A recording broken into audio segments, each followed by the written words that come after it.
Pemirsa, kericuhan mewarnai unjuk rasa buruh yang menolak pemutusan hubungan kerja di salah satu pabrik di kawasan industri Kuala Tanjung, Kabupaten Batubara, Sumatera Utara. Kericuhan terjadi di depan pabrik PT Bakri Renewable Chemicals atau BRC di Desa Lalang, Kecamatan Madang Bederas, Batubara, Sumatera Utara pada Kamis siang.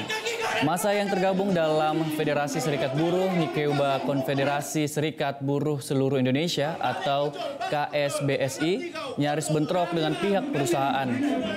Namun kericuhan dapat dipedam aparat kepolisian yang mengawal aksi unjuk rasa. Dalam aksi unjuk rasa tersebut, massa meminta pihak perusahaan PT BRC untuk menghentikan kerjasama dengan PT Garda Bakti Nusantara (GBN) selaku penyedia tenaga kerja karena dianggap semena-mena terhadap buruh. Koordinator aksi Muhammad Yusri mengatakan PT GBN telah melakukan pemutusan kontrak kerja sejumlah karyawan tanpa alasan yang jelas. Selain itu, PT GBN juga diduga tidak membayar kelebihan jam kerja para buruh.